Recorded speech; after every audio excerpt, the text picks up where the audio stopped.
Assalamualaikum warahmatullahi wabarakatuh. Good morning, student.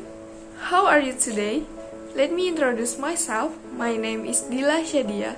I'm a student from Sultan Maulana Hasanuddin University, Banten. Before we start our lesson, let's say Basmalah. Bismillahirrahmanirrahim. Okay, our material today is about news item. Do you know what is news item? Berbicara tentang news item text, itu pasti sangat familiar bagi kalian. News item text ada di kehidupan kita sehari-hari. Jika kalian senang membaca koran, kalian pasti mengetahuinya. Koran merupakan salah satu contoh dari news item. Dalam bahasa Inggris, news item menyajikan informasi mengenai kejadian-kejadian yang dianggap penting atau yang layak untuk diberitakan. News item is a text which informs readers about event of the day. The events are considered newsworthy or important. Jadi, news item adalah suatu teks yang menginformasikan pembaca tentang peristiwa atau kejadian sehari-hari yang layak diberitakan atau penting. Newsworthy yang berarti layak untuk diberitakan, jadi tidak semua kejadian atau peristiwa bisa diberitakan. Hanya kejadian penting saja yang layak untuk diberitakan. The next is, what the social function of news item? The first is to inform readers about events which are considered newsworthy or important. And the second is, newsworthy means important information about recent event or happening, especially as reported by news media. Tujuan news item yaitu untuk menginformasikan pembaca tentang peristiwa atau kejadian sehari-hari yang layak untuk diberitakan atau penting. Dan kejadian yang diberitakan biasanya adalah peristiwa terbaru. The next is generic structure of news item. First, newsworthy event. Tell the event in a summary from. The second is background events. Elaborate what happened and tell what caused the incident. And the last is source.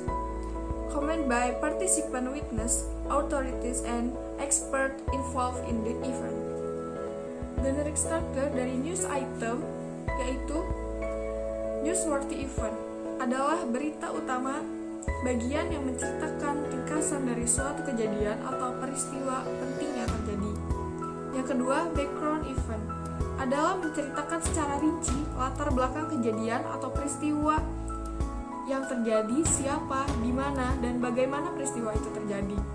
Yang ketiga, source atau bagian terakhir merupakan sumber berita, bisa berupa pernyataan narasumber atau komentar dari saksi.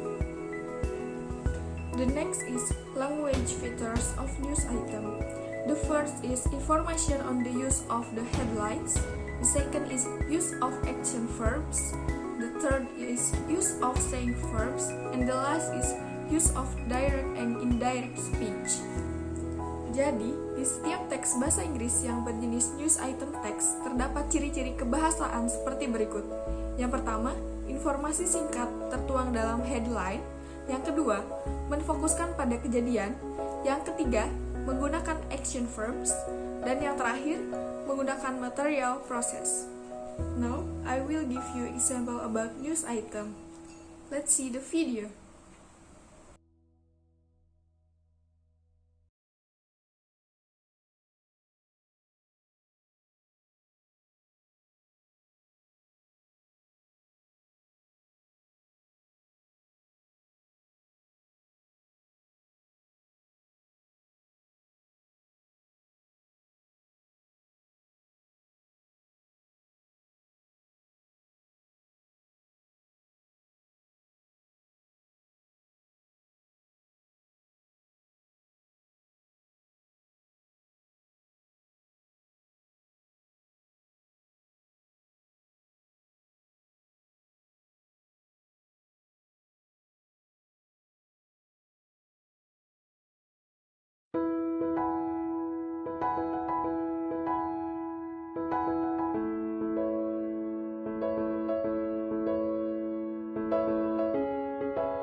share it in WhatsApp group.